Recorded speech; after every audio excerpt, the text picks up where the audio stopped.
Hello everyone, welcome back to our today's lesson. And if today is your first time here in my channel, my name is Tuta Mabel, and here we make English very simple and we make your grammar very fluent when you're speaking. So welcome to our lesson for today. And our today's lesson is going to be on basic sentence structure. Yes, that's going to be our topic for today's lesson. So welcome back to our lesson for today. For any questions, feel free to ask or comment on my channel. I'll be answering the questions. But for now, let's learn our lesson for today. Welcome back, and don't forget to like, share, comment, and subscribe to my channel because obviously we have more things to learn and more things to discover. So welcome back to our lesson for today as we start off. So as we begin, first I said our lesson is going to be on basic sentence structure. So before we begin, we have some of the objectives that we make sure that we meet them at the end of our lesson, or what we expect by the end of this lesson. So today's lesson we have 4 objectives for today. So number 1, we are going to identify parts of a sentence.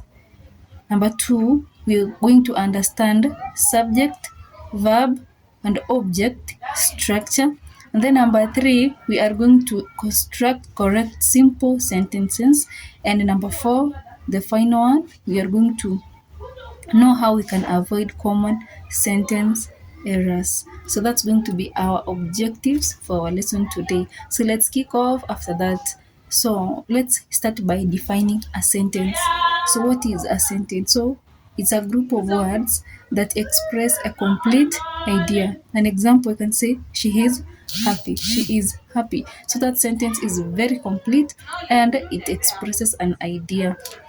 Note that a sentence is complete if, or let's note that a sentence is complete if it has a meaning, and secondly, it has a subject and a verb.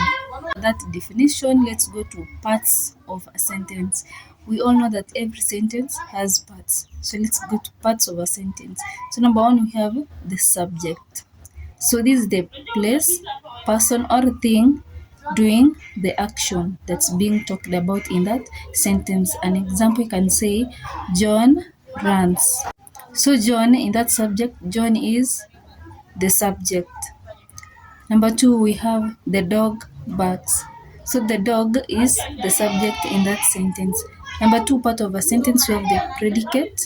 The predicate, it tells us what the subject does. An example, John runs fast.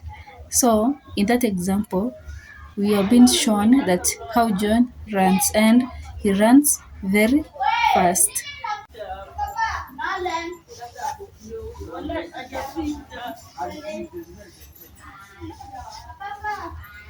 So I said the predicate, John runs fast. So John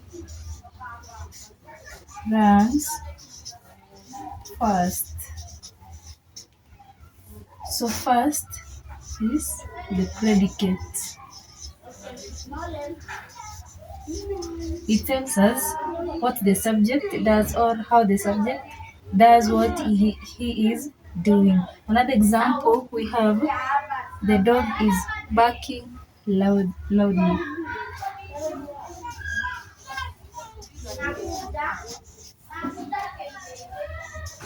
The dog is barking loudly. So loudly is the predicate in this sentence. It tells us how the dog is barking. So after that, let's go to basic sentence pattern. So in this, we have a structure which is a subject, a verb, and an object, and it's always written as SVO in simple form. An example, we have Mary likes tea. Mary likes tea. So Mary likes tea. Let me write that example. Said basic sentence pattern. The structure is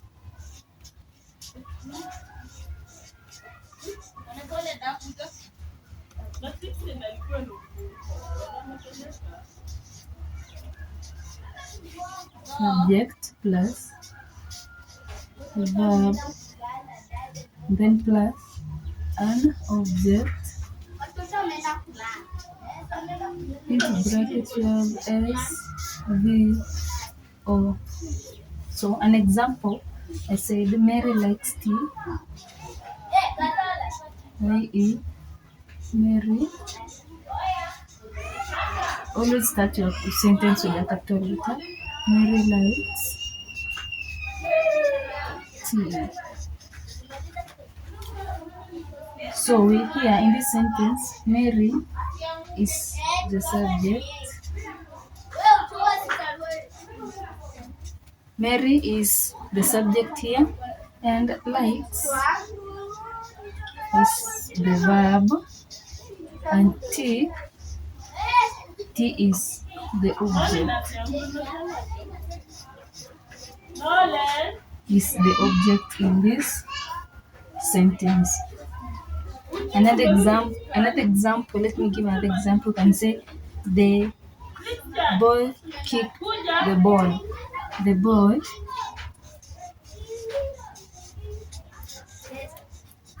kicked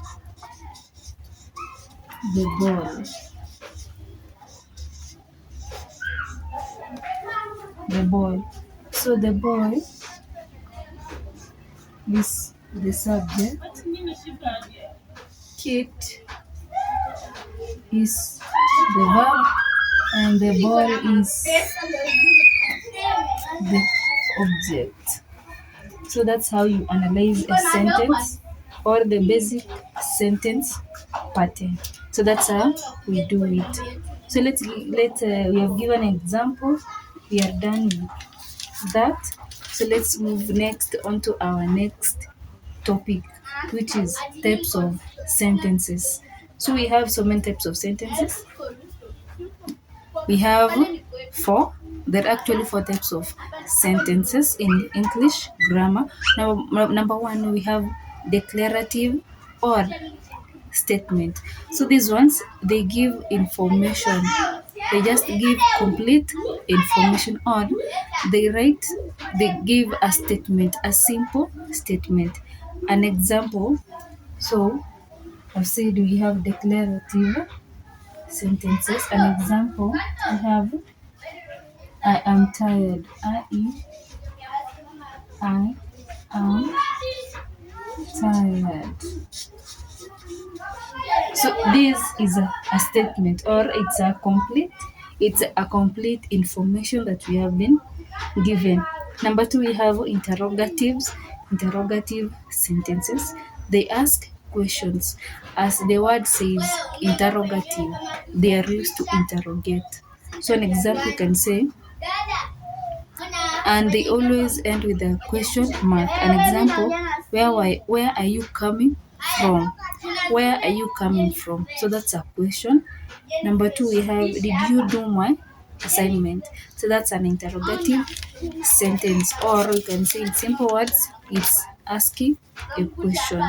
Number three, we have imperative sentences. Imperative sentences, they give a command, request, or an instruction. They always end with a full stop. An example, we have close the door. Close the door. So that sentence, it must end with a full stop. And lastly, we have exclamatory sentences. Exclamatory sentences, they show strong emotions, and they always end with an exclamation mark. An exclamation mark. This is an exclamation mark. Exclamation mark. So this is an imperative. Imperative. Imperative. Imperative. No, sorry, exclamative sentence. Exclamative sentence. You can say an example, what a beautiful day. So that's the sentence. We said, what a beautiful day. So thank you very much for staying with me during our lesson for today. And Don't forget to like, share, comment, and subscribe to my channel. We have so many things to learn, as I said earlier. So bye, see you in our next lesson. Please don't forget to like, share, comment on any topic that you want us to discuss. Share to your fellow friends so that they can join us in our classes. And also don't forget to subscribe so that you can be notified when you have lessons. Bye.